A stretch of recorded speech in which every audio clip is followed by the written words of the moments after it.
Bonsoir, chers amis téléspectateurs. Nous sommes à nouveau parmi vous, heureuses de vous retrouver. Il y a 2 femmes ce soir et 2 hommes, enfin cet après-midi. Et puis, pour vous parler des monnaies locales. Nous vous avons déjà instruit de ce thème-là avec l'association Vive. Je crois que ça vous a intéressé parce qu'on a eu beaucoup de retours. Aujourd'hui, on va aller un petit peu plus loin avec les traditions de création de monnaie que nous connaissons à la Martinique, plus une monnaie virtuelle, en dehors de la monnaie qu'on vous a présentée avec Vive, qui est le Koui. Voilà, donc ça c'est le programme pour cet après-midi. Et pour cette émission-ci, je vous rappelle que si vous avez à communiquer avec les invités, ils vont vous donner toutes leurs coordonnées. Vous pourrez appeler Zouk TV et 71 27 27, laisser vos demandes, demander à les contacter. Vous aurez donc leur site, leur téléphone éventuellement.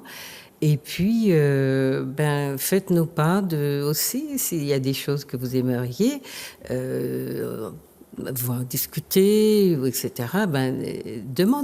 Demandez, échangez avec nous, puisque nous savons que l'émission fait désormais partie de votre vie, je dirais pas quotidienne, parce que c'est une émission mensuelle, mais enfin, vous êtes habitué à la voir 1 fois, 2 fois par mois, et voilà, les thématiques ont l'air de vous intéresser, mais nous les décidons de manière unilatérale. Donc, allez, posez vos demandes également. Nous serons heureux, si nous en avons les moyens et les spécialistes, de répondre à vos demandes. Voilà.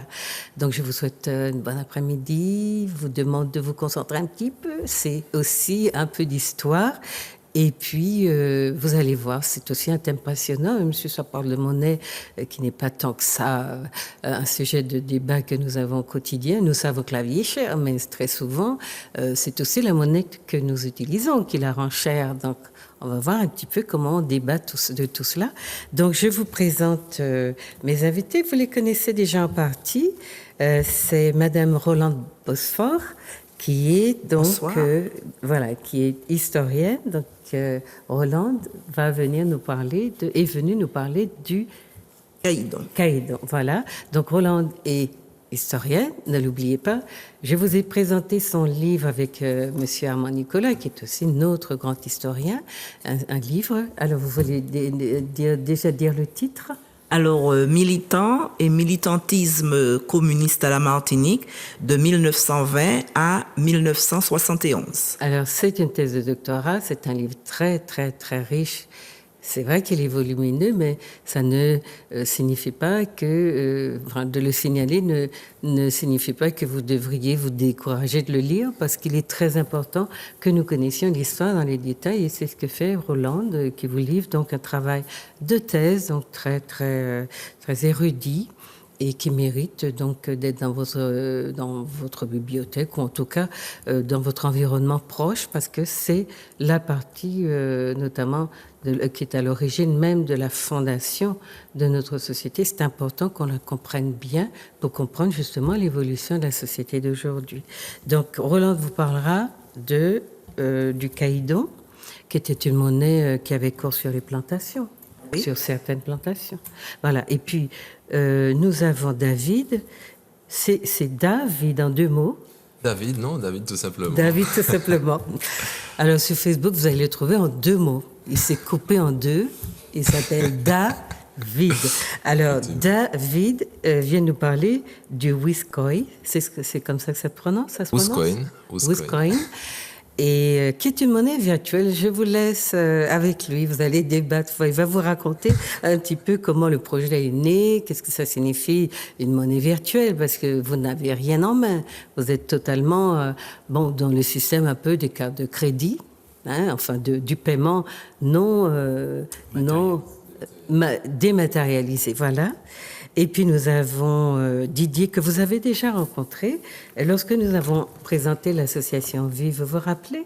Eh bien, il a créé le Koui. Je vous ai parlé de cette monnaie très colorée qui est imprimée Là, c'est de monnaie papier. Voilà. Didier, vous voulez... voilà. Je me permets. Voilà, par exemple, ça c'est un cuit. Non, ça c'est 10 cuits, un cuit. Voilà, un cuit, mais il a utilisé tous les personnages de notre environnement politique, historique, etc. Tous ceux qui sont aussi nos grands penseurs. Ici, vous avez François Fanon. Alors ça, c'est un cuit. Là, vous avez vu? Non, ça c'est 0 centime, 50 centimes du cuit. Aimé Césaire? Aimé Césaire est moins cher que François Fanon. Bon, écoutez, François Fanon, c'est un cuit et Aimé Césaire, 0,50 centimes. Alors, il y en a qui sont bien plus chers, mais vous savez bien que Aimé Césaire vaut bien plus qu'un cuit. Alors, donc, Didier va vous parler de cette monnaie qui est déjà en circulation, Didier. Oui, au sein du réseau. Bonsoir déjà. Bonsoir, voilà. Au sein du réseau, mais je vous parlais globalement des monnaies locales et qui serait quand même opportun de se pencher dessus au-delà de l'aspect économique, D'accord. mais voir au niveau culturel et comment territorialiser entre guillemets nos richesses et puis essayer d'encourager les créateurs de richesses qui sont si nombreux chez nous. Et puis, David va nous emmener hors la Martinique, parce que c'était une personne très entreprenante qui a justement dans les projets qui sont, je vais dire, proches, hein, qui est déjà dans les démarches pour étendre son réseau et les autres îles, ou en tout cas les autres régions de France outre-mer, sont intéressées aussi par sa monnaie, donc sa monnaie virtuelle. Donc il vous en parlera. Mais on va commencer, donc rebonsoir Roland. On va commencer par Roland qui va nous raconter un petit peu d'abord ce que c'était que le caïdon. Alors, pour que les téléspectateurs comprennent le pourquoi de la création du caïdon, il faut mettre en place le décor. Donc, le caïdon est créé entre 1858 et 1860. Donc, entre la fin de l'esclavage et jusqu'à la fin des années 30, la population rurale est très importante à la Martinique. Alors, une très grande partie de cette population rurale est composée d'ouvriers agricoles et d'ouvriers d'usines. Donc, travaillant sur les habitations de canne à sucre, dans les usines sucreries. Et ce sont en majorité les descendants des anciens esclaves, les descendants aussi des immigrés indiens. Donc, ils sont désignés à partir, après l'abolition de l'esclavage, comme des salariés. Ce sont des salariés. Donc, des salariés qui travaillent soit sur les grandes plantations, soit dans les usines sucreries. Les petites et les moyennes exploitations, c'était une main-d'œuvre familiale. Donc, ils travaillent dans ces grandes plantations.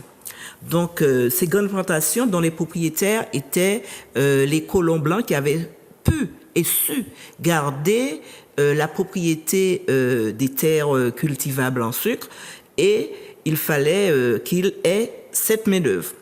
Donc, c'est ce qui est important, la main-d'œuvre. Comment avoir cette main-d'œuvre et comment la fixer sur le sol.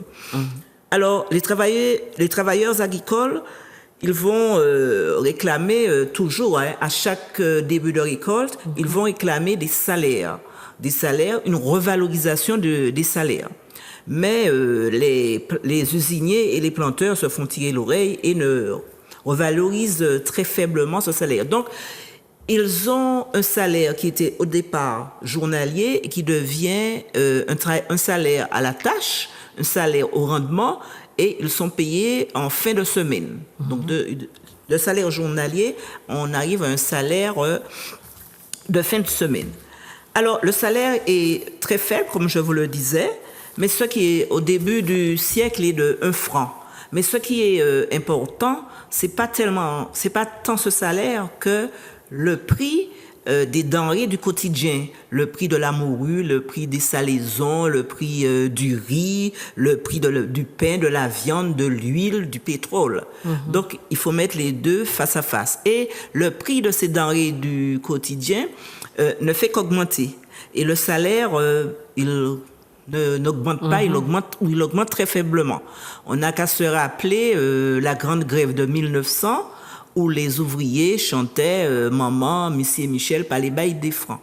Donc, ils étaient très remontés contre ce système. Et ce qu'ils cherchaient, c'était d'aller travailler ailleurs. Le franc existait déjà, alors? Non, c'était pas ce franc-là. Ce franc-là, d'accord. C'était pas le franc. Mais c'est le symbole de... Voilà, oui. Le franc a subi beaucoup de transformations depuis cette période.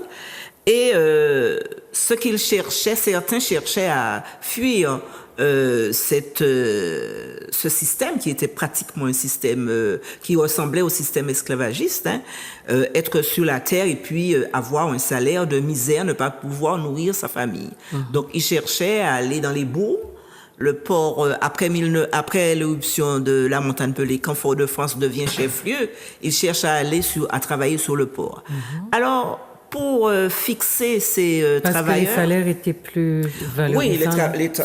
Oui. C'était des salaires d'artisans. Même les ouvriers d'usine avaient un salaire plus intéressant dans la mesure où l'ouvrier, c'est quand même quelqu'un qui a un talent reconnu. Ils savent faire les feux, ils savent réparer les machines. Donc, ils étaient mieux payés. Mieux payés que le coupeur, que la mareuse, enfin, que tous ceux qui étaient dans les champs.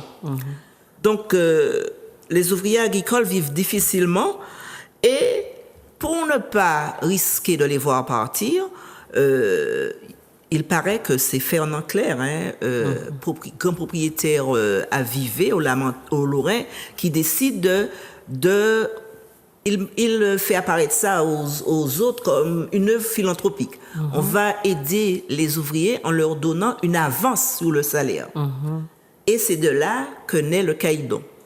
Alors, cette avance sur salaire, ce caïdon, va prendre la forme physique, on parlait de forme physique, d'un petit carré de métal, soit du cuivre, soit du zinc, ou encore, quand on n'avait pas ce métal, on va prendre un bout de carton dur sur lequel on va frapper les initiales du planteur. Les planteurs avaient eu l'autorisation du gouverneur pour le faire. Et chaque planteur va émettre ses propres caïdons. Alors, la perversité du système, c'est que le caïdon ne pouvait être utilisé que dans la plantation où ça avait été émis. On ne pouvait pas prendre son caïdon et puis aller acheter ailleurs. Et pour corroborer tout ça, les planteurs vont créer sur les plantations, bien à côté des usines, des boutiques d'habitation. Oui, je voyais le lien entre les deux. Voilà, des boutiques d'habitation. Comment on les appelait, les débits de la régie? C'était des débits de la régie parce que c'était contrôlé par... le planteur, enfin c'était contrôlé la par le gouverneur qui envoyait... C'était un peu... Mais c'est tenu par la femme du planteur, très souvent, du colon. Dans beaucoup de cas. C'était tenu par... je peux parler créole, il n'y a pas de souci. Ah oui, bien sûr. Par la maman Iche. Il avait sa femme légitime et puis il avait sa maman Iche, c'est-à-dire une femme. Voilà. C'est elle qui, le plus souvent, tenait... Dans certaines documentations, on parle de la femme du planteur. Mais bon, il y a femme et femme, on est bien d'accord. Et à cette époque, on n'employait pas le mot maîtresse. Donc, sur la boutique de l'habitation, on est obligé d'acheter sur la boutique de l'habitation. C'est ça. Donc, c'est dans ce sens que c'était un système très fermé, très fermé. Contraignant. C'est ça. Et ce caïdon, je ne l'ai pas dit, avait une valeur de 50 centimes. Et ce qui se passe, c'est que quelquefois, je dis quelquefois, le plus souvent, cette avance, quand le samedi arrivait, quand on enlevait tous les caïdons utilisés par tel ou tel ouvrier, il ne lui restait plus rien. Ah oui. Il ne lui restait plus rien. C'est dans ce sens que c'était un système assez pervers. Et comme il ne lui reste plus rien, il est endetté vis-à-vis du planteur, il est endetté vis-à-vis de l'usine et il doit rester travailler. Il ne peut pas aller acheter ailleurs parce que, par exemple, dans les boutiques du bourg, la morue, les salaisons, il y avait 3 choses qui étaient moins chères, mais il ne pouvait pas aller. Donc, ça faisait déjà une parce que cette monnaie n'était pas une monnaie d'échange dehors de la plantation. C'était vraiment dans le circuit de la plantation. Et c'est dans ce sens, je vous dis, c'était pour les fixer, pour les obliger à rester sur la plantation. Alors, heureusement, au cours de toutes ces grèves, il y a eu la grève de 1900, il y a eu pas mal de grèves où les ouvriers dénonçaient ça, et certains hommes politiques, par exemple la Gosilière, qui a dénoncé fortement le caïdon quand il arrive. Et en 1912, la pratique du caïdon sera supprimée. D'autres pratiques aussi qui fixaient les travailleurs aussi seront supprimées.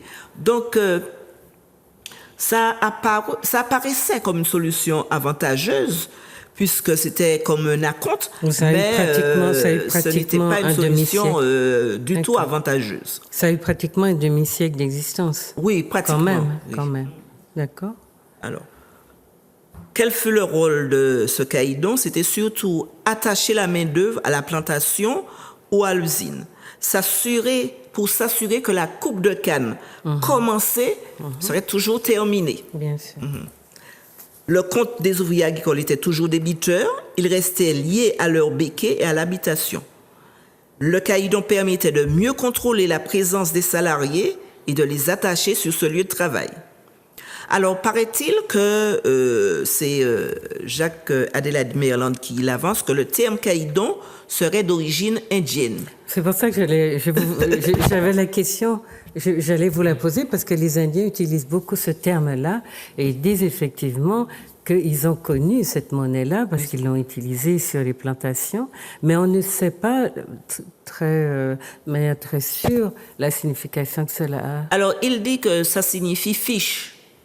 Fiche, c'est-à-dire fiche, un papier sur lequel était fiché justement, parce que au départ, les immigrés indiens n'avaient pas de salaire, puisqu'il fallait rembourser le prix du voyage, il fallait rembourser un tas de choses à celui qui les avait fait venir. Donc sur une fiche, on écrivait tout ce qu'il avait fait comme travail et ce que ça valait. Donc, et c'est de là, paraît-il, d'après Jacques Adélaïde Maerland, que le mot caïdon a fait son apparition et qu'il a été utilisé un peu par tout le monde. Parce que c'est Fernand Clerc, je vous ai dit, qui a mis sur pied le système. Il a fait apparaître comme une œuvre philanthropique pour contrôler la main-d'œuvre de sa plantation de Vivey. Ensuite, le système va essaimer dans tout le centre sucrier du Nord-Atlantique et puis sur toute la Martinique. Mais très souvent, j'ai lu quelque chose sur une plantation de Rivière-Salée. Sur la plantation de Rivière-Salée, on parlait de fiches. On disait que le système de fiches a disparu. Et on donnait la même date, 1912. Donc, si vous avez des questions sur le caïdon, il n'y a pas de souci, je suis... En fait, c'est plus une réaction. Effectivement, le caïdon a été utilisé pour maintenir, d'une certaine manière, un système esclavagiste. C'est-à-dire que, certes, il y a une abolition, les Martiniquais, les nègres, et on a obtenu notre abolition. Et suite à ça, ceux qui avaient le pouvoir économique, ils ont mis en place un outil qui a fait que, au final, on reste dans le même système où on doit travailler sur l'habitation. Et on utilise cet outil-là. Donc c'est en ce sens que on peut voir avec ça que l'outil monétaire permet, si on l'utilise dans un sens négatif, permet de faire beaucoup de mal au final. Oui, ça a permis de contrôler ces ouvriers agricoles qui finalement auraient peut-être préféré avoir tous peut-être un lopin de terre. Il y avait des lopins de terre, mais pas suffisamment étendus pour pouvoir se passer d'aller travailler sur la plantation, d'aller travailler pour les gros planteurs. Parce que il y avait aussi une moyenne et une petite propriété. des moyens des petits propriétaires, mais ils n'avaient pas suffisamment de terre pour vivre de leur terre. C'est ça. Ils vivaient de leur terre, mais il fallait compenser par un travail aussi, soit à l'usine, soit Oui, sur ils allaient la terre de 2-3 jours dans la plantation. semaine. Mais alors, la question de la fiche, je me la représente difficilement. Comment le caïdon a été traduisait, en fait, le débit, hein, une forme de débit que de l'employé, enfin du salarié vis-à-vis de l'employeur, parce que le caïdon a fonctionné véritablement comme une monnaie d'échange. Et on obtenait de vivre ou de salaire, de vivre, en tout cas, de moyens de vivre, hein, d'alimentation, d'aliments, que en échange des caïdons. Donc c'était une monnaie d'échange. Oui, puisque l'ouvrier agricole pouvait aller à la boutique il demandait une avance d'un certain nombre de caïdons, on le lui donnait, et il allait avec son caïdon à la boutique de l'usine et il achetait des denrées alimentaires ou autre chose. Il y avait Mais il contrôlait ses dépenses, puisque le caïdon, vous avez dit, valait 50 centimes. 50 centimes. Donc il en contrôlait. achetait pour D'accord. 50 centimes. D'accord. Mais s'il demandait, je sais pas, un certain nombre de caïdons, s'il en demandait 5, s'il en demandait 10, ça pouvait dépasser ce qu'il a, son salaire, dans la mesure où il y avait d'autres restrictions, comme par exemple, on prend le cas de la demi-journée.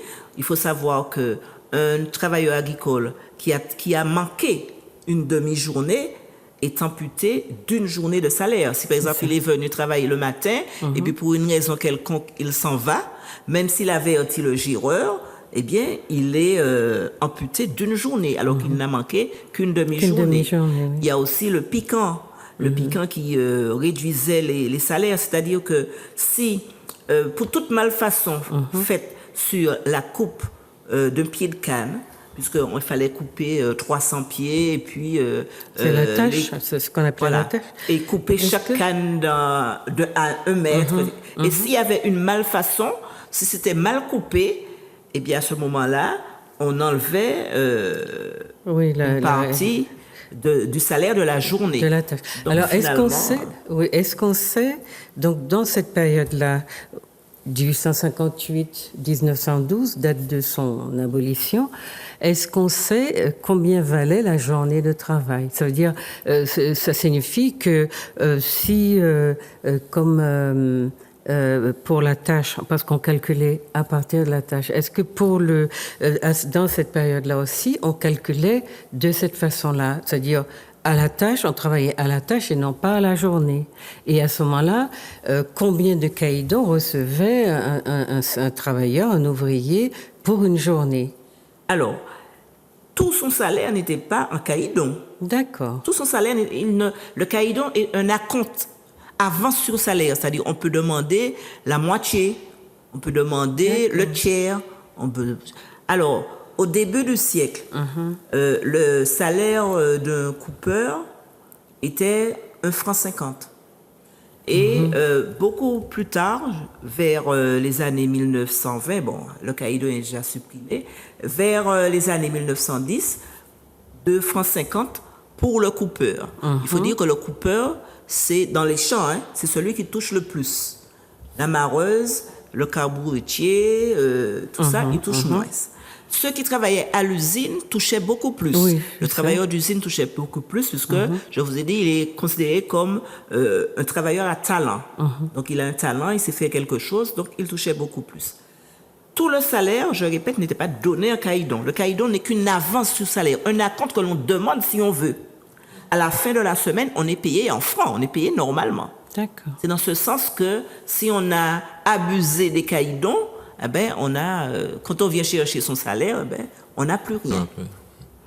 Alors, l'intention, vous dites, c'était d'attacher. Ce qui nous intéresse, c'est de...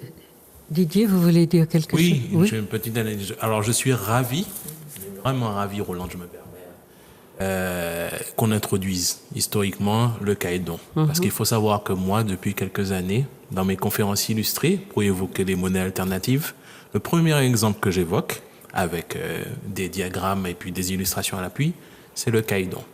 Mais au-delà de l'effet monétaire, et moi aussi, je vais me permettre le créole, au-delà du véglage, parce que c'était un véglage que Fernand Clerc avait introduit, parce que ça a été dupliqué, ça a tellement bien fonctionné, ça a été dupliqué en matière de jetons, dans les habitations du Larentie notamment, des jetons pour les charbonnières, pour les lavandières, et le modèle plaisait, mais plaisait aux possédants.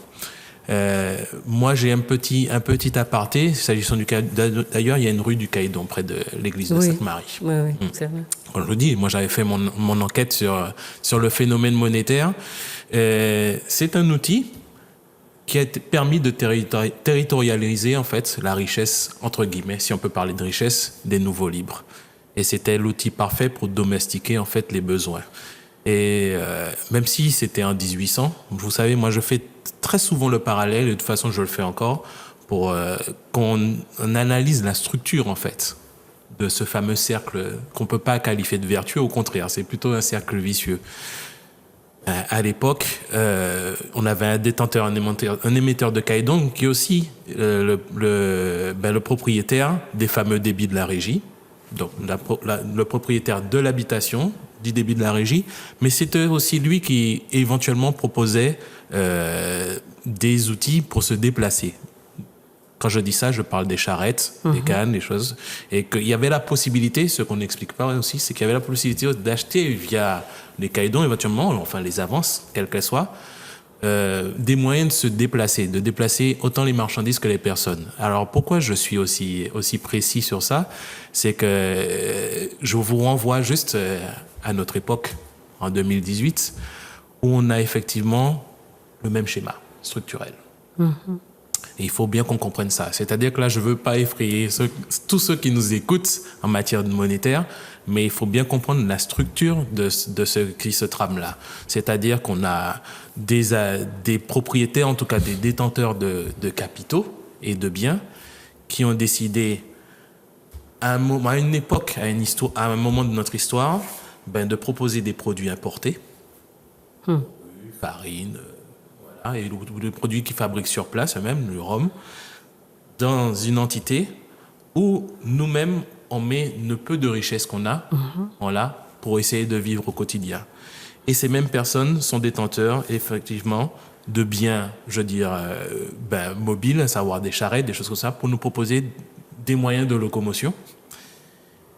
Et tout ça, c'est fermé dans un cercle. Pour aller au débit de la régie. Ça, c'était exactement leur propre débit de régie. Alors, c'est le même schéma. D'accord. Alors, c'est intéressant puisque les monnaies, alors soit matérielles, soit dématérialisées que vous proposez, ont le projet justement de désenclaver le circuit d'achat puisqu'on est enfermé dans ce même système de consommation. C'est cela qui est intéressant. Ce qu'on ne perçoit pas peut-être suffisamment avec le caïdon, c'est le fait que c'était juste en fait une formule qui permettait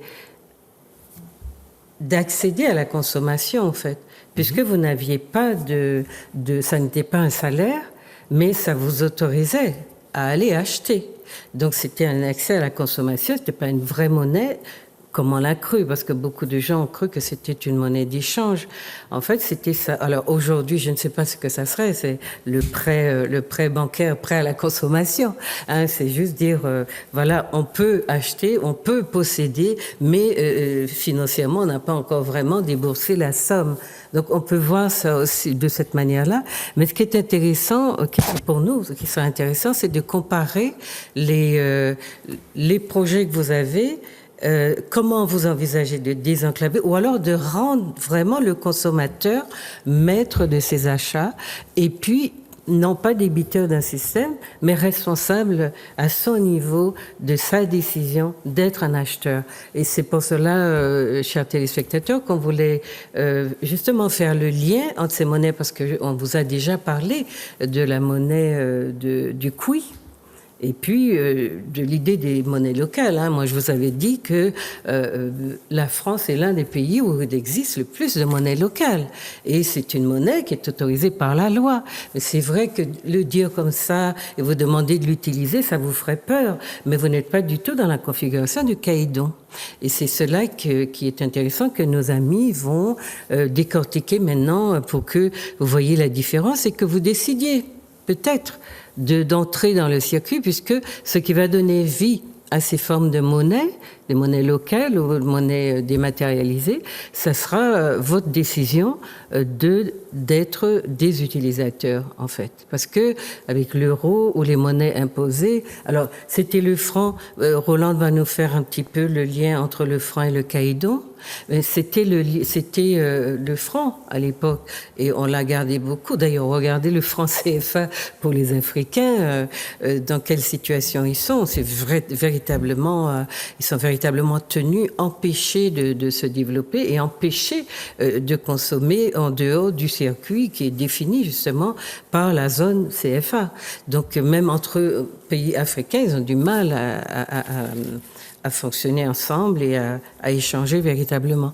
Donc, on voit ça d'abord et puis ensuite, vous allez nous expliquer votre système. Et après, on va essayer de faire, d'établir des liens pour vous expliquer finalement en quoi nos jeunes chefs d'entreprise ont bien compris la situation dans laquelle nous sommes et vous proposent des solutions. Maintenant, c'est à vous de les analyser et de décider d'entrer aussi dans le cercle pour faire que nous sortions de cette sorte de, comment on va dire ça, c'est une forme d'esclavage très subtil et Roland a utilisé le terme enfin, vous avez dit que le Claire avait présenté la création comme une œuvre philanthropique, quelque chose voilà. pour aider voilà, les pauvres ouvriers, les pauvres ouvriers agricoles, pour leur permettre justement de consommer. Alors, comme DJ, oui, le disait, à la boutique de l'habitation, il y avait le débit de la régie. Il n'y avait pas que des denrées alimentaires. On pouvait acheter d'autres choses. Ceux qui avaient, c'est pas moi, des ânes ou des chevaux pouvaient acheter la selle. Il y avait plein de choses qu'on pouvait acheter qui se trouvaient derrière. Mais c'était déjà des produits d'importation. C'est ce qu'il dit, c'est ça. Dès le départ, voilà. Le colon se transforme déjà en importateur de produits étrangers et dès la plantation, le travailleur, l'ouvrier, est déjà dans cette accoutumance-là, de consommer d'abord des produits qui ne viennent pas d'ici, et puis qu'il doit payer. Ce qui est important, il faut savoir que les gouverneurs avaient autorisé ce système. Oui, ils avaient autorisé ce système, donc les habitants, les grands propriétaires pouvaient justement battre leur monnaie. Absolument. Mais une monnaie qui ne pouvait être utilisée que chez eux. Alors, mais quel pouvoir! Voilà. Parce que aujourd'hui, seul l'État frappe la monnaie, n'est-ce pas? Enfin, sauf pour l'Afrique, c'est la France qui frappe la monnaie de l'Afrique. C'est quand même assez... Bon, mais vous voyez, alors, chers téléspectateurs, c'est bien vous expliquer le fonctionnement du système. Didier a commencé à le faire, il va le terminer. Mais on voit donc le franc, l'argent, qui a sa valeur... Qui a sa valeur. C'est pas... Enfin, bon nombre de nos téléspectateurs n'ont pas connu le franc de ce début du XXe siècle, puisqu'il y a eu plusieurs revalorisations. C'est pas le nouveau franc, c'est même pas celui qui était avant. Et la pièce a été aussi remaniée dans sa... Voilà, bien sûr. Mais cet argent, ce caïdon, était déduit du salaire en francs.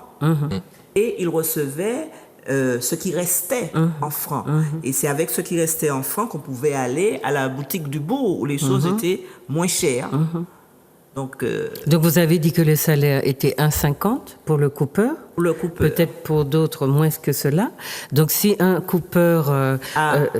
On est, au début du XXe siècle. Voilà, pour 1,50, il reçoit après 3 la guerre, caïdons. les choses vont changer. Vont changer. Vont augmenter Mais pour un peu. pour 1,50, il reçoit 3 caïdons. Non. Celui qui a 1,50 Alors, de salaire, de francs. celui qui a un franc, c'est pas 1,50 franc, c'est le salaire horaire Oui. de sa semaine. D'accord. Bon, mais s'il fait, ça dépend du nombre d'heures D'accord. qui est fait. Supposons qu'il a fait un certain nombre d'heures. Mettons et 10 qu'il heures, a donc ça lui 10 heures. fait, d'accord. Il a droit à 15 oui, francs oui, ou bien à quelque chose 20 comme ça. francs. D'accord. Et qu'il a acheté 5 D'accord. Pour 5 caïdons. Oui. Il a utilisé 5 caïdons. D'accord, ça lui Donc, fait 2 francs 50. 2 francs 50. D'accord. Quand il viendra prendre son salaire le D'accord. samedi, Il va lui on va rester ôter 7, 2 francs ouais. 50 D'accord. sur ces 15 Donc francs. vous avez Mais il y en a compris qui, comment- peut-être D'accord. pour des raisons, à un moment, peut-être s'il y avait Pour des une besoins du communion, un moment, baptême, un enfant malade, il fallait acheter à manger pour que les enfants puissent manger, à la rentrée des classes, etc. Parce qu'il y avait aussi quelques-uns qui essayaient d'envoyer les enfants à l'école. D'accord.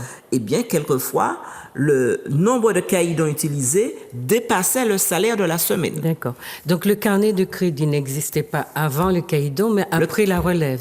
Le carnet de crédit crédit. va prendre la relève, C'est c'est ça. ce que j'allais dire, Donc, c'est va prendre la l'équivalent. relève C'est du ça. caïdon. C'est Et dire, le système ne va pas changer. Voilà, je parce peux que acheter, je peux consommer, je peux acheter, mais à un moment, il faut voilà, payer. C'est écrit à un moment donné. Sauf qu'il y en a beaucoup qui n'ont pas pu payer. Alors, voilà, vous deux. Alors, pour rester dans quelque chose d'assez qui ressemble un peu à une monnaie locale. Alors, du coup, le caïdon, c'est intéressant qu'on en parle en termes de monnaie locale, mais vous avez vu, c'était un attrape-nigo, c'était tout ce que vous vouliez. En tout cas, c'était une arme stratégique. C'était une manière de... Alors, Vive n'a pas conçu d'arme stratégique. Hein? En concevant le QUI, Vive a cherché plutôt à émanciper son consommateur. Dire qu'il n'y a pas de stratégie, si, mais pas tout à fait la même que Non, le caïdon. pas la même, bien sûr, bien sûr. Non, le caïdon, si vous voulez, moi j'ai analysé le caïdon avant mes conférenciers d'esprit pour expliquer que c'était une approche pertinente. Donc pour le but premier, hein, le but vitrine étant de permettre à ceux qui en bénéficient, d'avoir des avoirs, de consommer au quotidien. Mais la finalité est plus que perverse. Ce qu'il faut savoir, c'est que les produits de la boutique d'habitation, ces produits étaient beaucoup plus chers qu'à la boutique du bourg, qu'à la boutique du chef-lieu. Mais ils ne pouvaient pas aller avec le caïdon à la boutique du bourg, puisque le caïdon n'était valable que sur la plantation. Roland vient souligner particulièrement l'intemporalité de nos mots aux Antilles. Alors, je vais m'expliquer. C'est parce que là, on évoque un mal qui nous a attrapés, qui nous a attrapés au 19e siècle et au début du 20e siècle. Mais c'est précisément le même qu'on vit aujourd'hui. Alors, pour faire très simple, je ne veux pas verser dans l'intellectualisme, mais que tout le monde comprenne, que tous ceux qui nous écoutent comprennent et nous voient, bien au-delà de la Martinique, que l'habitation, je veux dire, le débit de la régie, je dis considérer que ce sont les grandes surfaces actuelles. Voilà. C'était les grandes surfaces du 19e siècle. C'est tout. Mais c'est là que vous avez appris à consommer c'est exactement la même produits chose. de l'ailleurs. Des produits d'importation ou sinon des produits transformés sur place par exactement les mêmes distributeurs importateurs. Et le caïdon, c'est le système de crédit à la consommation. Quand je vous ai évoqué le parallèle avec... Roland a évoqué les accessoires pour les mulets, pour les mules, les accessoires et puis et produits dérivés autour de la charrette elle-même pour se déplacer.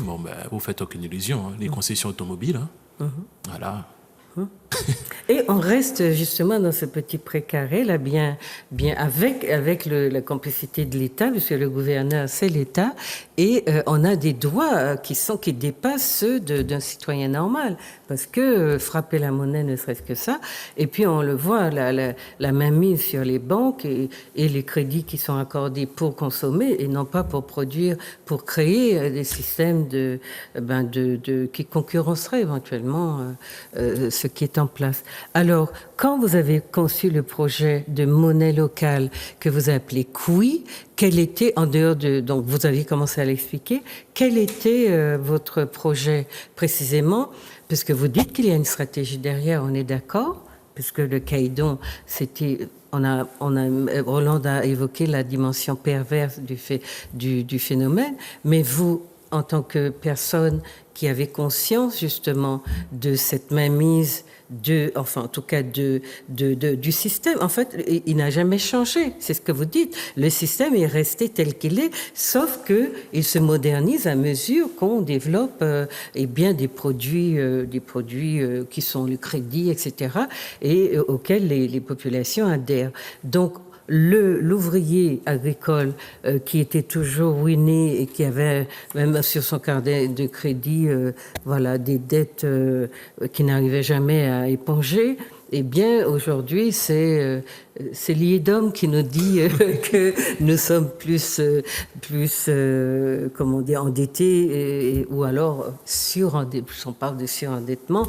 On est un petit peu, c'est le petit carnet de crédit qui déborde de manière plus moderne. D'accord. Donc on est dans l'idée qu'on est dans un système qui est resté fermé, un circuit fermé, et la mainmise des mêmes sur toute l'évolution de la société à travers justement une sorte de jeu très subtil entre l'État et les représentants de l'État, notamment de la France à la Martinique. Alors, pour être très clair, je suis ravi de nos échanges parce que je pense que la majorité de ceux qui nous écoutent et regardent vont bien comprendre que c'est juste la forme qui a changé. C'est ça. Et les noms. Et puis, certains outils qui se sont modernisés. Le carnet de crédit s'est modernisé. Bien sûr. Est devenu des établissements flambant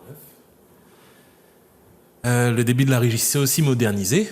Il s'installe sur nos mangroves, au Robert, au Vauclin bientôt. Sur nos terres agricoles. Sur nos terres agricoles. Sûr. Voilà. Notre gouverneur ne s'appelle plus gouverneur, mais il valide toujours autant mais les mêmes process. On le voilà. voit, on voit en lui le gouverneur, maintenant, bien sûr. Voilà, je prends ça sur le ton de l'humour, mais la structure est restée intacte. Absolument. Et tant que l'outil monétaire ou l'argent ne fera pas partie de nos débats réguliers, pour commencer à comprendre ce que c'est, parce qu'on nous a désintéressés aussi de cet outil-là, pour comprendre. Mais aucun de nos politiques ni nos intellectuels ne nous a impliqués dans ces débats-là. C'est pour cela que j'ai dit tout à l'heure. Il ne faut surtout pas comprendre cet aspect-là. C'est pour cela que j'ai dit tout à l'heure aux téléspectateurs que voilà deux personnes au moins qui ont réfléchi à au sens même de la circulation monétaire, de la forme que cette monnaie a et de l'usage qu'on en fait, soit pour emprisonner ou pour garder sous contrôle, soit pour libérer. Parce que on peut justement échanger en adulte et décider de se développer. Parce que ce que vous expliquez là, c'est en fait toutes les contraintes, les freins qui sont mis au développement du pays dès le départ. Et on le voit bien, on reste un peu dans un cadre colonial de plantation, et nos politiques sont dans des envolées autour du statut, etc. Mais ces questions-là qui sont d'abord qui touchent le consommateur de très très près, le citoyen si on veut, de très près, ces questions-là ne sont pas traitées. Non. Mais ça aussi c'est stratégique. C'est-à-dire pourquoi allons-nous évoquer l'argent alors qu'il y a tant de sujets d'actualité qui l'ont toujours été d'ailleurs. Vous êtes comme moi, évoluant dans notre pays Martinique. On sait combien de combats ou combien de personnes se positionnent pour l'environnement, pour l'écologie. Étant moi-même un petit peu porté dessus, forcément, je m'y intéresse. Et pour tant d'autres sujets, on va voir apparaître des sujets et des thèmes intéressants, très tendances comme l'économie bleue. Silver economy, bien sûr. Silver economy, voilà. Et on parle d'environnement, d'écologie, mais à quel moment qu'on parle de l'argent, alors qu'on sait précisément, se leurrer, on sait précisément que c'est ça qui sous-tend toutes les autres activités. On peut dire ce qu'on veut. Aujourd'hui, on a un tissu associatif. Heureusement qu'on l'a en Martinique. Heureusement qu'on l'a. Parce que sinon, il y a beaucoup de choses qui ne fonctionneraient pas. On aurait capoté. Étant moi-même membre actif d'une association, je sais ce que j'évoque.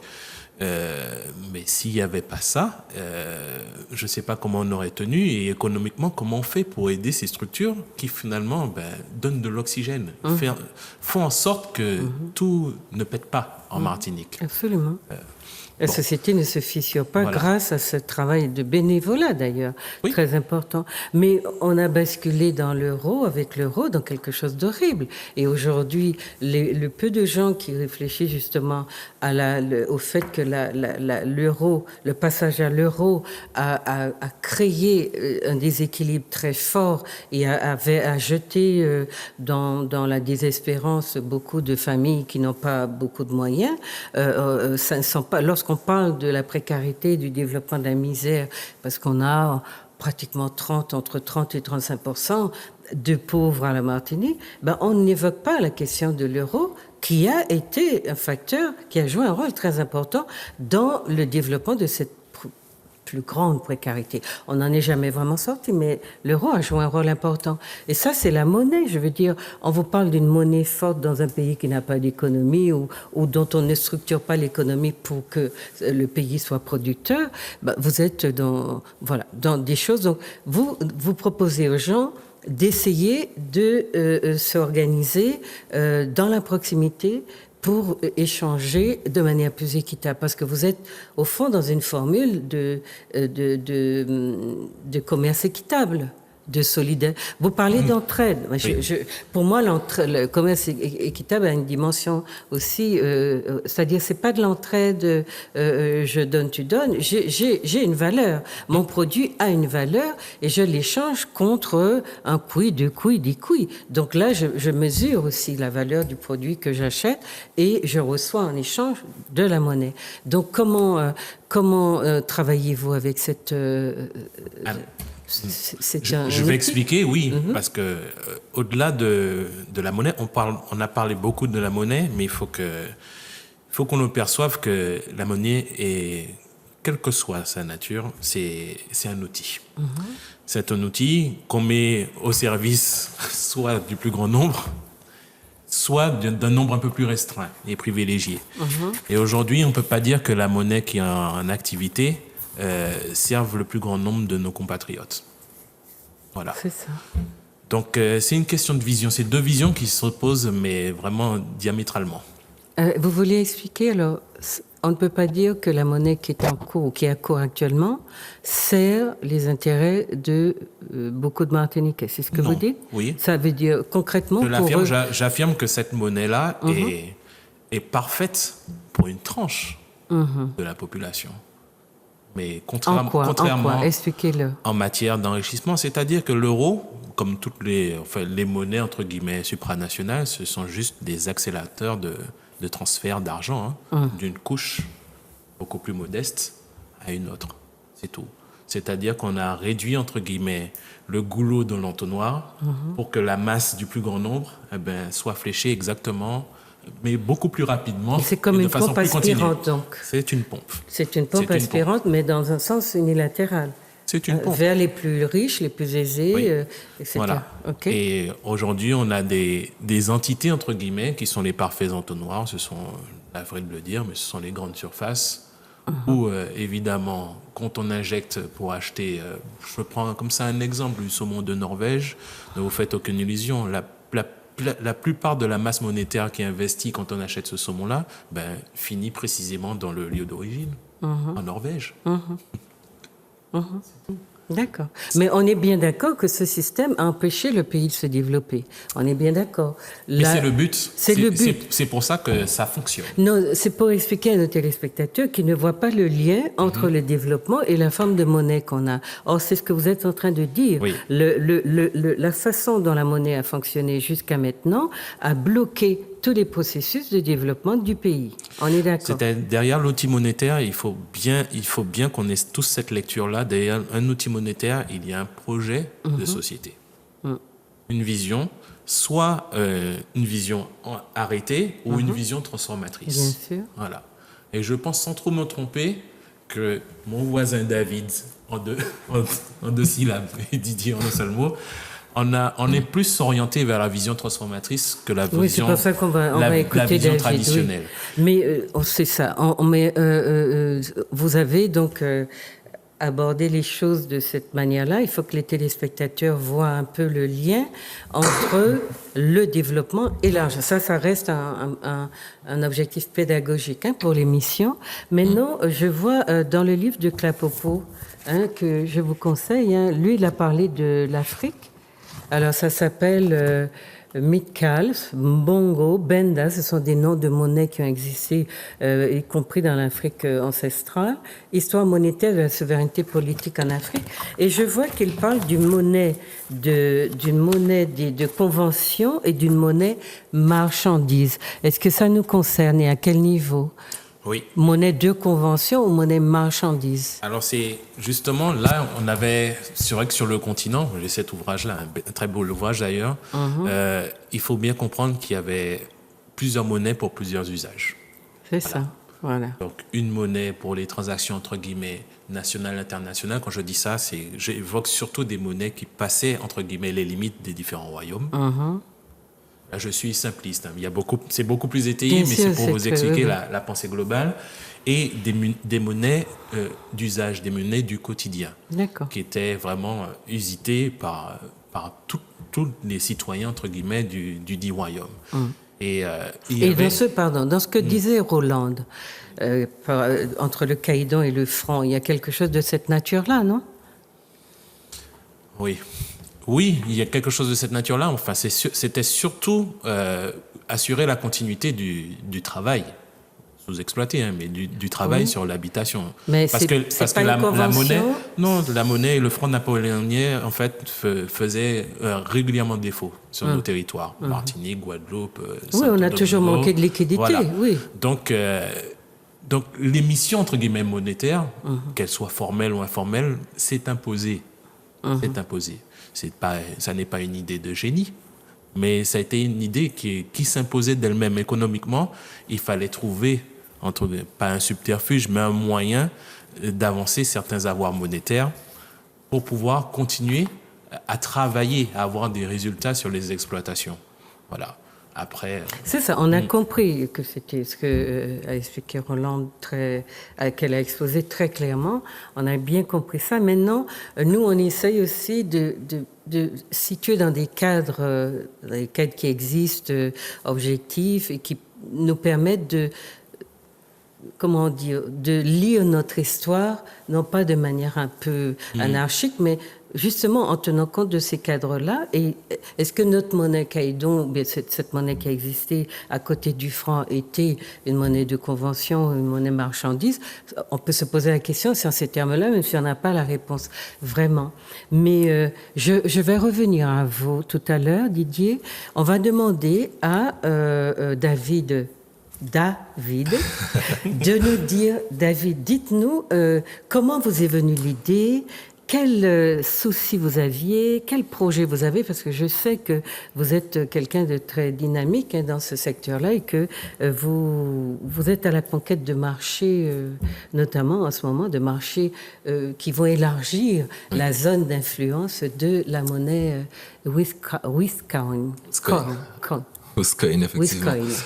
Alors déjà, bonsoir à toutes et tous, toutes celles et ceux qui nous regardent. L'idée de Wiscoin m'est venue tout simplement en écoutant, en regardant l'actualité.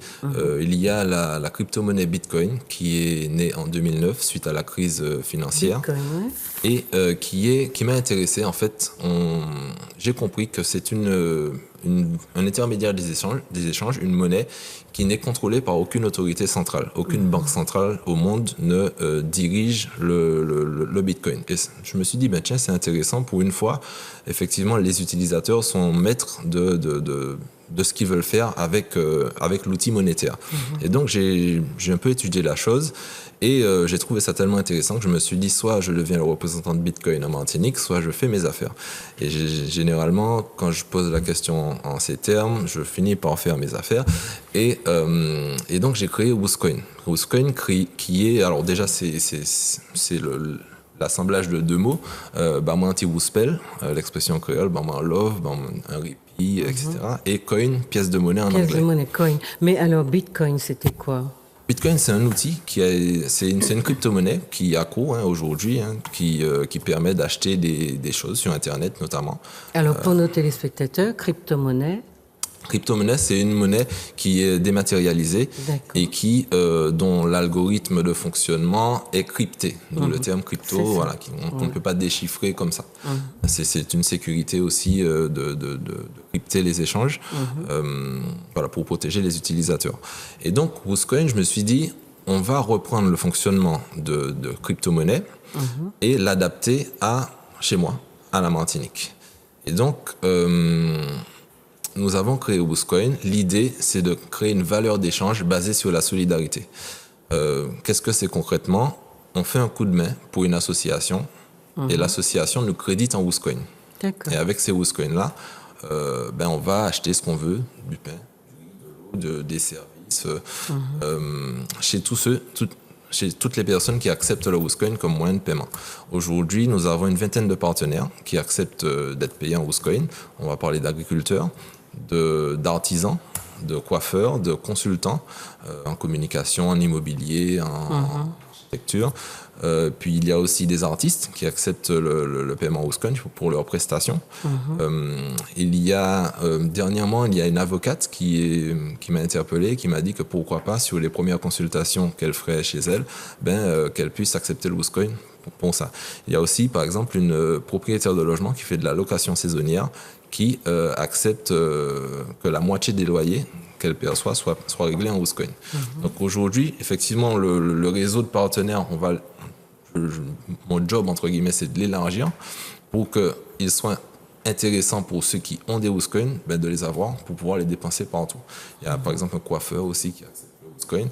Donc ça nous permet aujourd'hui de se dire, tiens, j'ai un besoin, par exemple j'ai faim ou j'ai besoin de me coiffer, j'ai besoin de ça, je vais faire quelques économies d'euros et dépenser, accéder à ce bien ou ce service avec des WhosCoin que j'ai pu avoir en faisant un coup de main. Donc c'est ça un peu la philosophie du WhosCoin, c'est de sortir un peu du monopole monétaire de l'euro et de fonctionner avec une économie basée sur la solidarité et le coup de main. Alors comment concrètement quelqu'un qui veut aller chez le coiffeur, qui n'a pas de WhosCoin, WhosCoin, mais qui veut payer avec cette monnaie-là, dont vous dites qu'elle est dématérialisée, comment il s'y prend? Il s'y prend tout simplement, il cherche où il y a un coup de main à faire. Aujourd'hui, le jardin partagé de Trenel organise des opérations comme celle-là, où il crédite en WhosCoin les utilisateurs, ceux qui viennent. Il peut aussi nous envoyer un devis. Aujourd'hui, on reçoit des devis en WhosCoin et on crédite les personnes qui font un travail, entre guillemets, pour nous. Par exemple, une Américaine était en vacances en Martinique et elle a entendu parler du WhosCoin et justement, il y avait un marché au jardin partagé de Trenel où on pouvait payer. Donc, on voit le marché là à l'écran. OK. On pouvait justement échanger des fruits et des légumes en WhosCoin. Et elle m'a posé la question, comment je fais pour en avoir? Ça m'intéresse. Il faut que je puisse manger la semaine prochaine. Et je lui ai dit, ton job, c'est effectivement son travail, c'est d'analyser des sites internet. Je lui ai dit, analyse notre site et je te donne une somme. En contrepartie, je te donne des WhosCoin que tu pourras ensuite aller Donc, on dépenser. utilise quelque chose qui nous est propre culturellement, le système de l'entraide.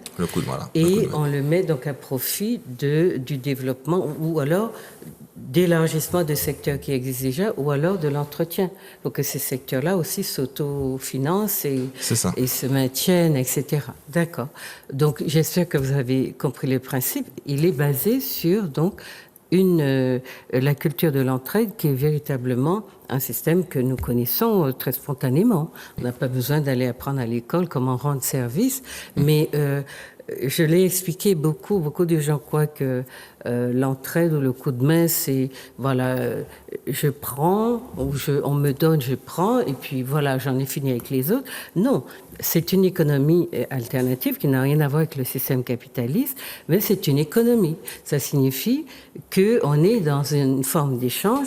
Je donne, tu acceptes, tu prends, mais le circuit revient dans l'autre sens. Tu donnes, j'accepte, et je paye, je paye ou bien voilà. Donc on est vraiment dans le don et le contre-don. On n'est pas que dans le prendre. Et c'est pour cela que donc on peut concevoir un système monétaire comme celui-là, on peut concevoir qu'il fonctionne. Moi, j'ai une compétence. Eh bien, je le mets au service d'un groupe, d'une structure qui en a besoin, et cette structure comment on dit ça, me paye ou en échange, me verse des WIScoins. D'accord? Ah. Donc, j'ai un compte. Oui. Et j'ai besoin d'acheter, voilà, d'aller chez le coiffeur ou chez, peu importe, chez le boulanger. Je n'ai pas besoin d'avoir de l'argent, parce que c'est pas matériel, c'est une monnaie dématérialisée, comme vous dites, mais j'ai une sorte de carte de crédit ou quelque chose de comme ça. Ça se passe avec les téléphones portables, les tablettes ou les ordinateurs. D'accord. Donc c'est une application. C'est une application et un site internet qui nous permet effectivement de faire des échanges en WIScoin. Mais je voudrais expliquer comment une association fait pour en avoir, puisque je disais tout à l'heure qu'elle crédite les utilisateurs en WIScoin, mais il faut d'abord qu'elle les ait. En fait, nous nous positionnons pour simplifier comme une banque centrale. C'est-à-dire qu'à WIScoin, nous créons les nouveaux WIScoin. On peut en créer autant qu'on veut. Maintenant, on ne va pas faire ça pour ne pas justement déstabiliser le système. C'est pour ça qu'on base la création de nouvelles unités de WIScoin sur la solidarité. Donc, une association qui a besoin, on va dire, je prends souvent cet exemple, mais de nettoyer une plage. Aux Salines, une association à Sainte-Anne, elle nous dit j'ai besoin de 50 personnes et à chacune de ces 50 personnes, je donne 100 WIScoin à la fin de la journée. Donc ça fait 5000 WIScoin. Elle nous adresse un mail, un courrier, elle nous dit bonjour WIScoin, j'ai besoin de 5000 WIScoin parce qu'il y a telle opération à faire, tel jour, et on a 100 utilisateurs à qui il faudra créditer des WIScoin. On analyse la demande et on les crédite. Peut-être que en observant la masse monétaire en circulation, on verra qu'il manque des WIScoin en circulation. Peut-être qu'on va leur donner 6 000, peut-être qu'il y en a trop en circulation, on va leur donner 3 500, mais on va leur donner. Parce que un nettoyage de plage, ça rentre clairement dans nos valeurs, qui sont celles de l'économie sociale et solidaire, le respect de l'environnement, de l'homme, et voilà. Donc, une fois que nous faisons ce crédit à la structure, à l'association, elle se charge ensuite de faire la distribution et le crédit à tous les utilisateurs. Voilà. Mais vous lui faites ce crédit-là parce que cette association a déjà un compte ou bien elle va en créer un? Elle peut en créer un. Donc c'est une application simplement, c'est une application sur laquelle elle va enregistrer des données et auxquelles vous aurez accès pour lui faire ses versements? Voilà, nous... Pour la créditer, vous parlez de créditer. Voilà, on crédite son compte en fonction de l'analyse qu'on a faite et ensuite elle voit qu'effectivement son compte est crédité, qu'elle peut dépenser ses WIScoin comme elle l'entend. Alors, comme elle l'entend, bien entendu, on a ce mail qui était là, le projet initial, et nous avons la possibilité de vérifier que c'est effectivement ce qui a été fait, à savoir, oui. David, alors vous avez dit leur donnant, c'est un don que vous faites, et est-ce qu'il est nécessaire de regarder les objectifs de cette association, parce que vous ne pouvez pas en donner à n'importe quelle association? Ah oui, tout à fait. C'est pour ça que justement la rencontre, le mail est essentiel pour savoir qu'est-ce qui sera fait de cet argent. Mais effectivement, nous donnons. C'est-à-dire qu'il y a... Moi, je gagnerais sur ça, par exemple. Voilà, personne ne gagne. Et j'ai l'habitude de dire aux équipes, tant que je ne gagnerai rien, personne ne gagnera rien sur ça. On a vraiment une ambition d'entraide, d'aider notre économie, d'aider d'abord la Martinique et puis tous ceux qui voudront se joindre à nous. Et voilà, personne n'est rémunéré, on est association d'ailleurs, pour faire ça. Voilà. Alors, merci Roland pour la question. Mais maintenant, si cette association se propose de nettoyer les plages de Martinique, par exemple, il lui faut du matériel. Elle va investir dans ce matériel auprès d'une entreprise X. Il faut que l'entreprise accepte d'être payée en WIScoin, ou bien est-ce qu'il y a des exigences?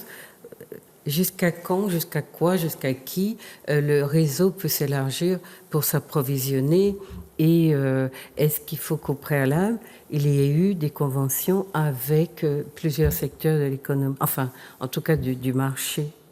Alors, pour le paiement WIScoin pour les structures n'est pas obligatoirement total. Enfin, j'essaie d'expliquer ça. C'est-à-dire qu'on va dire une boulangerie j'ai rencontré un boulanger d'ailleurs avec qui on a eu cet échange. Il me disait, ouais, ça m'intéresse bien, mais je veux pas mettre toute ma boutique en Wooscoin parce que bon, j'ai des charges, etc. Je lui ai dit, mais imagine, tu dis le samedi, je vends 100 baguettes en Wooscoin. Voilà, là, on pense une convention avec 1 euro égale 2 Wooscoin pour bien expliquer. Tu sais que tu fais rentrer dans tes caisses, dans ton compte Wooscoin en tout cas, l'équivalent de 100 baguettes.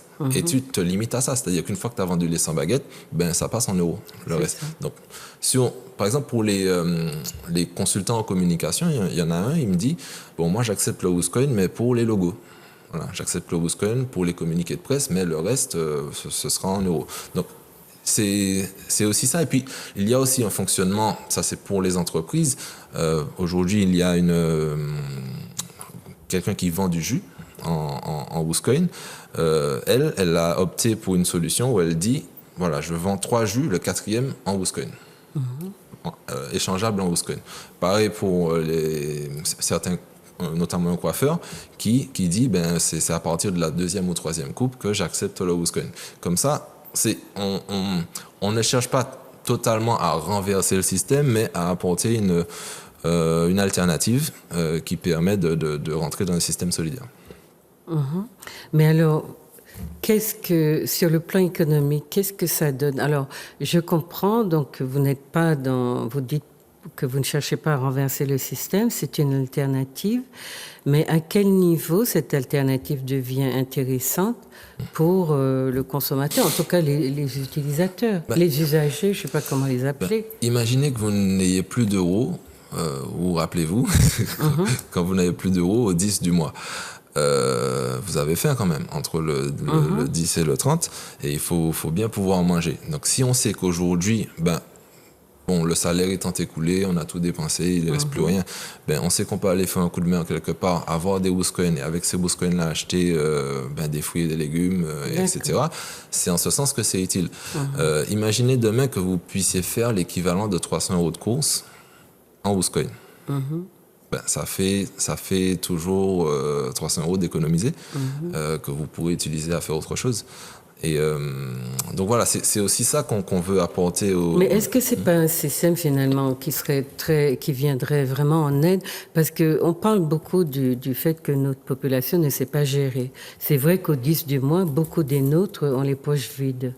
Est-ce que justement ça prendrait le relais? Mais en fait, ça entretient finalement le système tel qu'il est, sauf que, on va dire...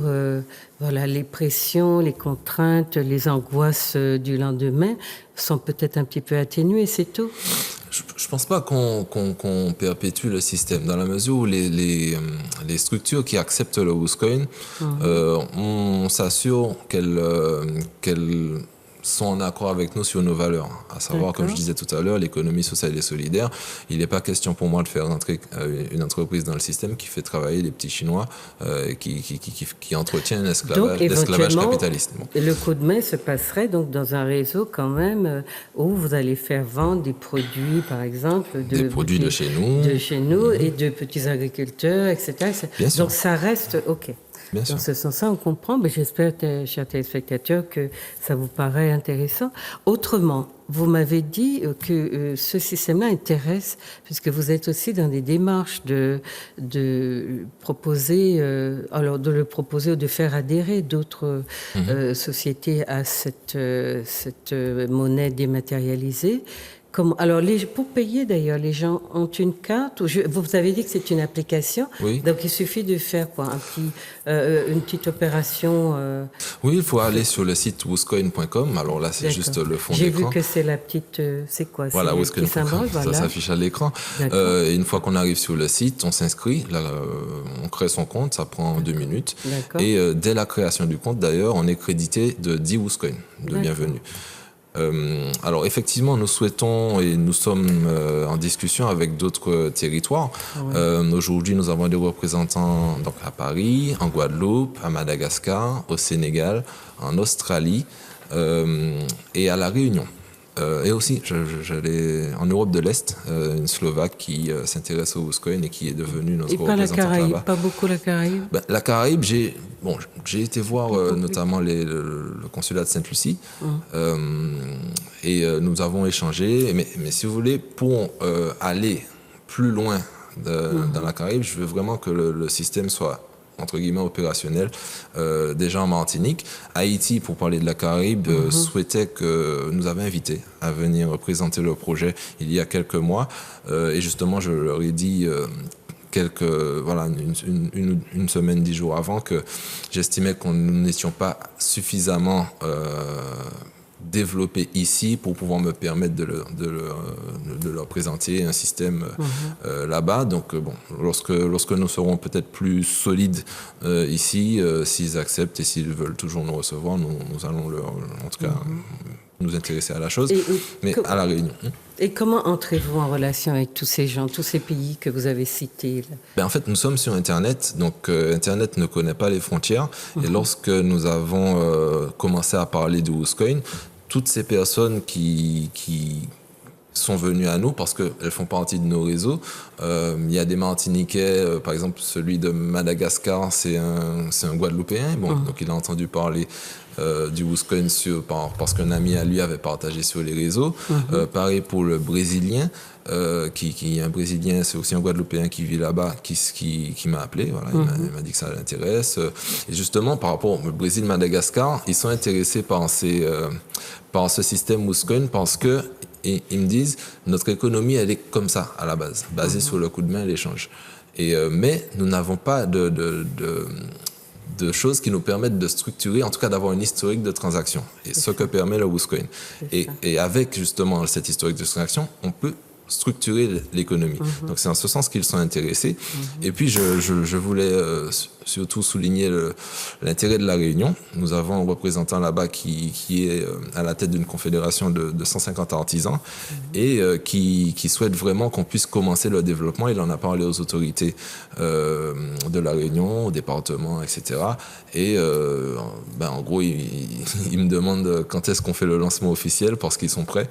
Et ils sont prêts à lancer justement cette économie coup de main basée sur le WUSCOIN à La Réunion. Et vous avez des contacts avec des ministres français qui vous avez contacté l'État aussi, oui. Voilà. Oui. Alors, les services de l'État, nous avons régulièrement des échanges parce que, voilà, je me suis dit à la base de la création du WUSCOIN, il y a deux possibilités. Soit on fait quelque chose de totalement à part, soit on essaie de fonctionner avec, malgré tout, ceux qui dirigent le pays. Et j'ai fait le choix de véritablement travailler en concertation avec l'État. Donc nous avons, les réunions s'enchaînent. Aujourd'hui, nous avons... ce que j'ai trouvé intéressant, c'est que, notamment suite à la réunion que nous avons eue avec le sous-préfet délégué à la solidarité, ces services nous ont dit que le système WUSCOIN va plus loin que ce que permet la loi française aujourd'hui. La loi française de 2014 de l'économie sociale et solidaire permet la création de monnaies locales complémentaires. C'est ça. Et en fait, moi je leur ai dit très clairement, lors de cette réunion notamment... Depuis 2010, oui. Voilà, que ces monnaies locales ont plusieurs limites qui, moi, me dérangent. En fait, telles qu'elles sont, en tout cas, dans la loi, telles qu'elles sont inscrites dans la loi, il y a quelques limites qui me dérangent. Premièrement, il faut des billets. Je dis souvent, si la Banque Centrale Européenne, qui a des moyens illimités, n'arrive pas à rendre ses billets falsifiables, c'est pas moi, avec mon imprimante de Fort-de-France, qui vais réussir à faire des billets qu'on ne pourra pas photocopier. Donc, déjà... si je crée 10, on va dire, Foyal Coin, avec une bonne photocopieuse, j'en fais 100 000 le lendemain. D'où l'intérêt de la dématérialité. D'où l'intérêt du système s'inspirant de la blockchain et de la dématérialisation. Deuxièmement, tel que la loi le prévoit, il faut autant on va dire, de Foyal Coin, je reste sur cet exemple, en circulation que d'euros dans la caisse de l'association qui gère le Foyal Coin. S'il y a 500 Foyal Coin en circulation, on peut avoir 500 euros. Mais s'il y a 2 milliards de Foyal Coin en circulation, où on va trouver 2 milliards d'euros. Mais j'étais étonnée de vous entendre dire que vous avez la possibilité de créer autant que vous voulez, mais vous ne le faites pas, mais vous avez cette possibilité-là.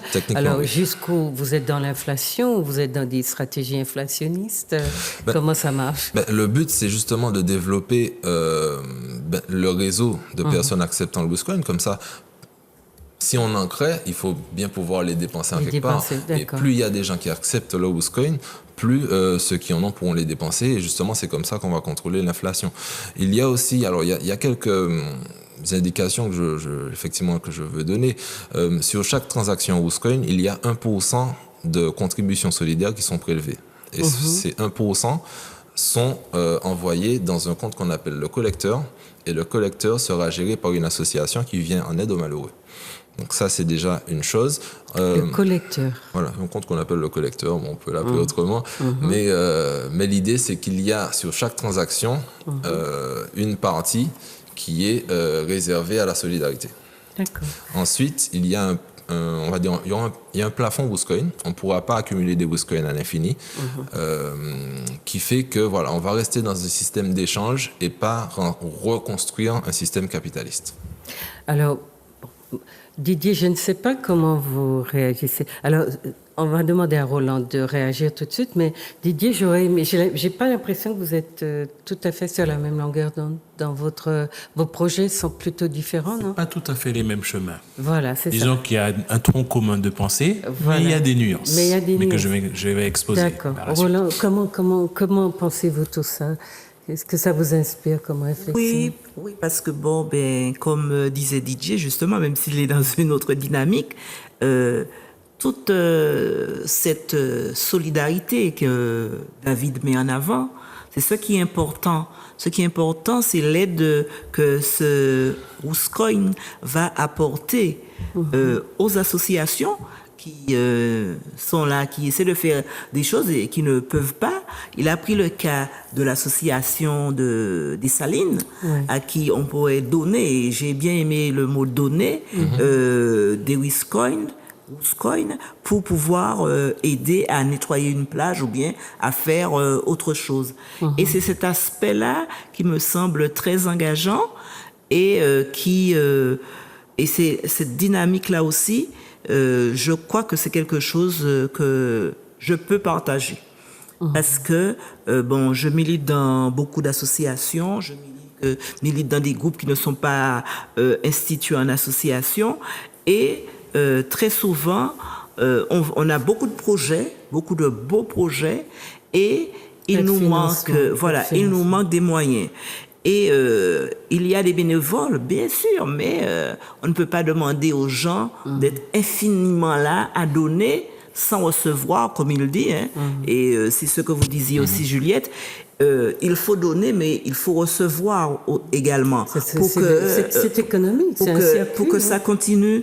Donc, donner aux gens ces petits, ce bagage en WusCoin va leur permettre de continuer à aider, mais aussi à s'aider eux-mêmes s'ils peuvent aller chez le coiffeur, s'ils peuvent aller chez le boulanger, et ça peut leur permettre de tenir le mois.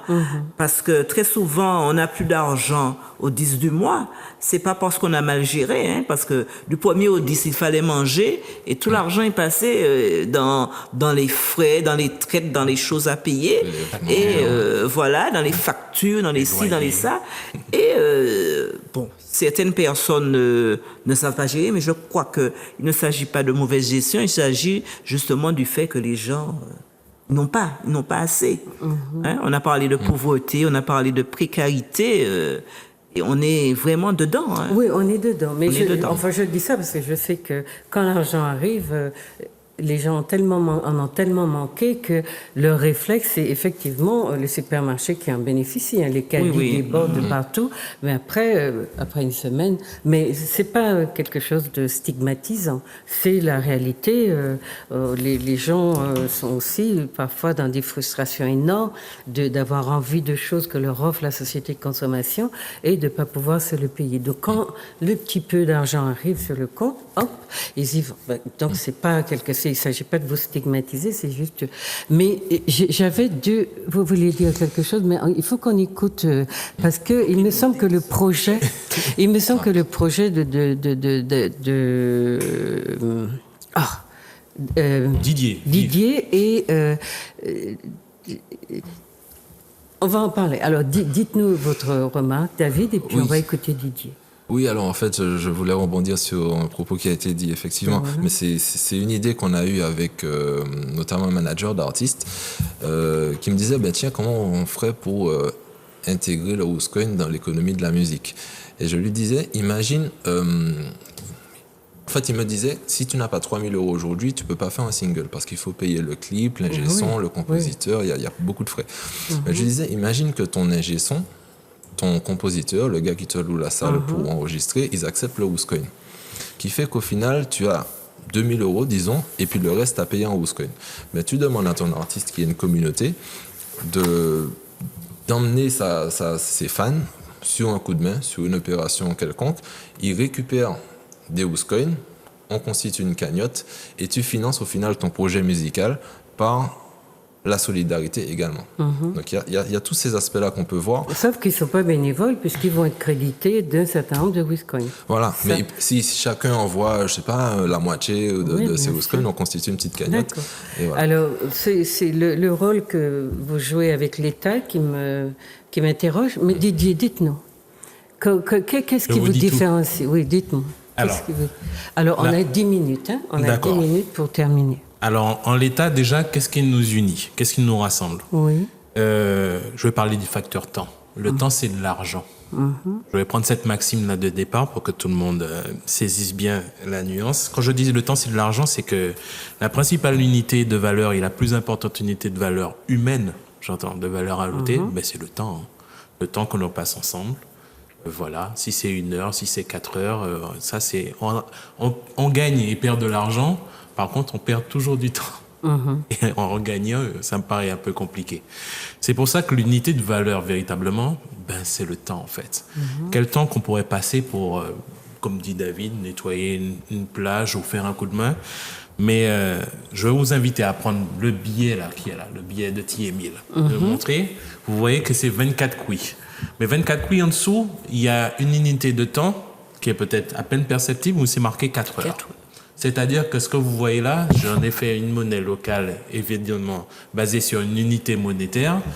C'est la parité avec l'euro. Considérez que 24 couilles, c'est 24 €. 24 heures. Et 4 heures de travail. C'est 4 heures de travail. 4 heures de travail. Alors moi, je vais vous dire, moi, au départ de Vivre, j'ai pas été payé en euros pour certains services de marketing, certaines compétences de graphique, quoi que ce soit.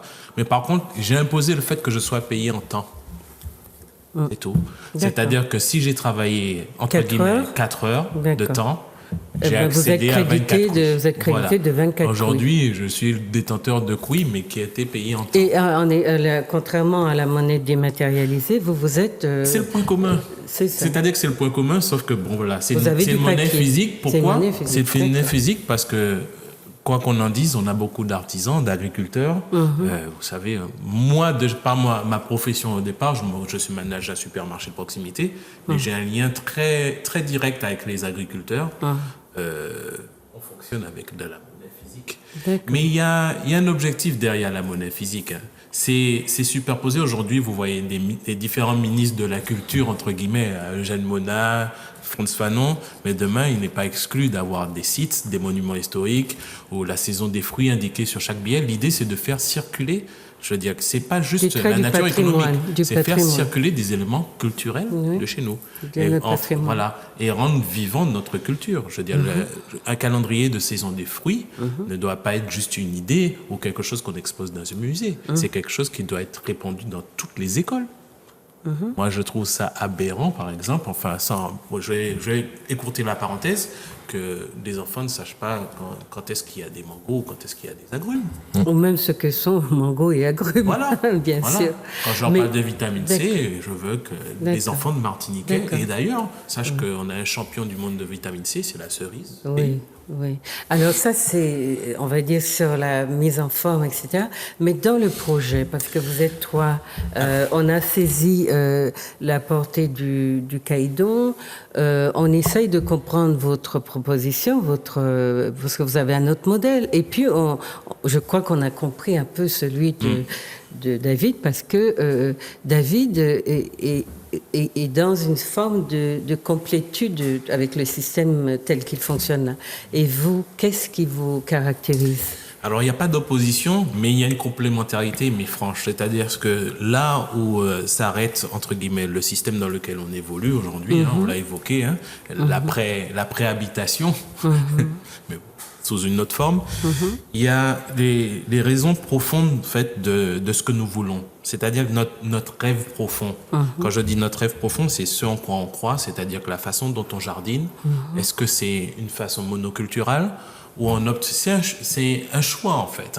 Quand on parle de libre arbitre, c'est un choix de société. Est-ce que c'est un choix monoculturel avec les cultures qu'on connaît, qu'on met en avant ici, canne, banane, ou est-ce que c'est la diversification?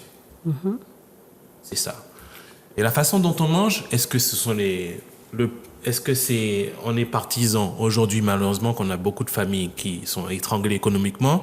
Est-ce qu'on continue à verser dans les cartons de 10 kilos de poulet, je dirais non conformes, conformisés entre guillemets par les normes européennes, mais demandez à des hexagonaux s'ils voient ça dans leur supermarché, je tiens pari, vous ne trouverez Bien pas. sûr, puis d'où viennent ces pilons de 1 euro. Oui. Alors, c'est cette vision où on prône l'option de la petite poule gemme qui est nourrie au mercure, au coco sec et aux herbes grasses du jardin. D'accord. C'est deux visions qui s'opposent. Donc, disons que moi, je sens que tous les deux, vous puisez dans le stock de nos traditions, notre patrimoine, notre culture.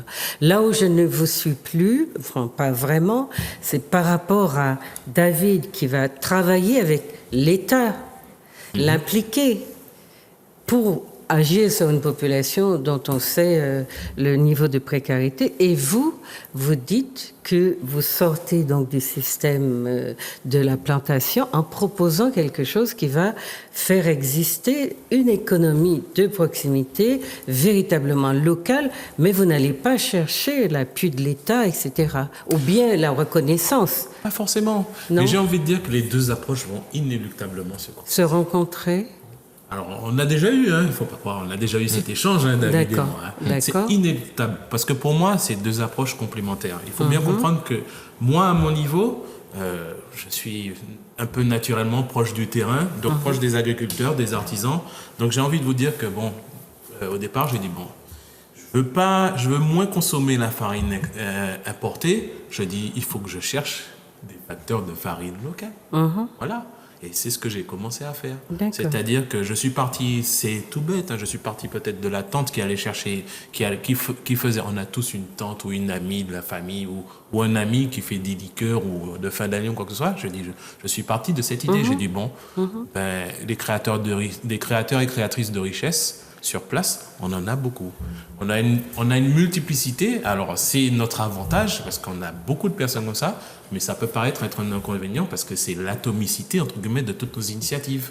En matière de jardin, la façon dont on cuisine, tous les jus qu'on propose. Oui, et c'est mettre en exergue, en fait, tous nos créateurs, en fait. Oui, on est d'accord. Tous nos créateurs, je comprends, mais sur le plan beaucoup plus structurel ou politique, par exemple, quand vous proposez de vraiment mettre en valeur la production locale, on sait que les politiques qui ont été menées chez nous, c'était quand même des politiques qui favorisaient essentiellement la production importée. Donc, est-ce que l'État voit ça d'un bon œil? Malheureusement, on nous fait signe qu'il faut arrêter, mais ce sont des questions... si vous avez d'autres questions, chers téléspectateurs, nos amis peuvent revenir, vous expliquer davantage, parce que c'est complexe.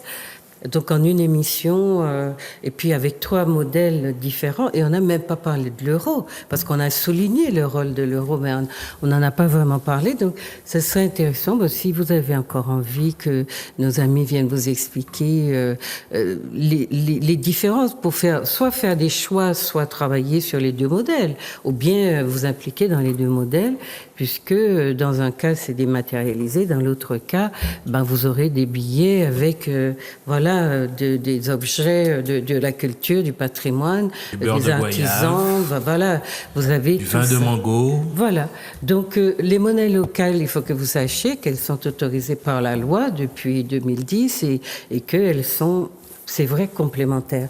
Donc, on va tout à fait dans le sens de cette monnaie-là, David. Hein, le Wiscoin, c'est vraiment une monnaie complémentaire. Chez Didier, il y a une dimension qui n'a pas vraiment exposé, mais voilà. Peut-être que vous allez entrer en contact avec lui. Quel est votre site? Parce qu'il faut, Ah, je faut vais qu'on directement. Moi, j'ai aucun Ou souci votre avec ça. téléphone. Mon téléphone, 309 324 Un portable. 06 96. Un portable, 309. donc appelez Didier 324. et demandez-lui. Et vous, David, vous voulez donner votre téléphone? Oui, vous pouvez nous joindre au 06 96 245 730 et puis sur notre site internet wouscoin.com. Wiscoin.com. WOUSCOIN.com. Voilà. C'était écrit, cher téléspectateur, vous l'avez vu. Et puis, Rolande, donc on rappelle que Rolande est historienne, qu'elle travaille aussi sur notre société, qu'elle a écrit un livre très important sur l'histoire. C'est l'histoire du Parti communiste. Histoire plus, pas du parti, mais du communisme Du à la Martinique. communisme à la Martinique. Voilà. Et puis bon, des hommes D'accord. qui ont fait beaucoup de choses, qui ont permis à la Martinique d'être ce qu'elle est, C'est ça. et dont on parle très peu. Voilà. Et puis, vous avez entendu son exposé sur le Caïdon. Ben, vous pouvez aussi la contacter. Si elle ne veut pas donner son téléphone, appelez Zouk TV pour demander. Appelez la rédaction. Appelez la rédaction. Voilà. Je vous rappelle que Clapopo, qui est martiniquais maintenant, qui vit ici depuis très longtemps, a écrit un livre, lui, sur les systèmes monétaires qui existaient donc en Afrique et qui existent aujourd'hui, puisque vous êtes dans le franc CFA. Alors, moi, je voulais remercier donc Yannick et François, parce que c'est une chose que j'oublie assez systématiquement et je m'en veux beaucoup. Et je remercie aussi Manuela, Emmanuel Granier, tous ceux qui nous permettent de vous parler et de venir avec des thématiques parfois un petit peu compliquées.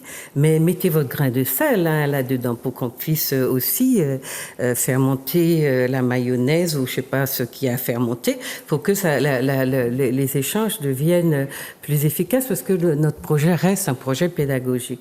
Et puis, je voulais vous dire, si vous avez envie aussi de vous former à un certain nombre de problématiques, alors on appelle ça l'estime de soi, j'aime pas du tout ça, c'est vous faire prendre conscience de votre environnement, comment il a des répercussions sur votre personnalité, la relation de parents-enfants compliquée parce qu'on ne comprend pas beaucoup les jeunes et les étapes par lesquelles ils passent pour devenir jeunes, et puis connaître son environnement. Ce sont des formations que j'anime. Si vous avez envie de venir vous former à votre réalité proche, rencontrer aussi les Cui, rencontrer les Wiscoin et rencontrer, pas les Caïdons, parce que c'est un temps révolu, eh bien faites-nous signe à la rédaction, demandez à Manuel Montlouis, 71 27 27, et puis manifestez-vous. On vous remercie d'avoir été là, de nous avoir écoutés. J'espère que vous avez trouvé ça intéressant parce que la monnaie détermine aussi votre pouvoir d'achat et peut-être bien d'autres aspects de votre vie. Alors, passez un bon moment et puis on se voit dans un mois. Voilà, à bientôt.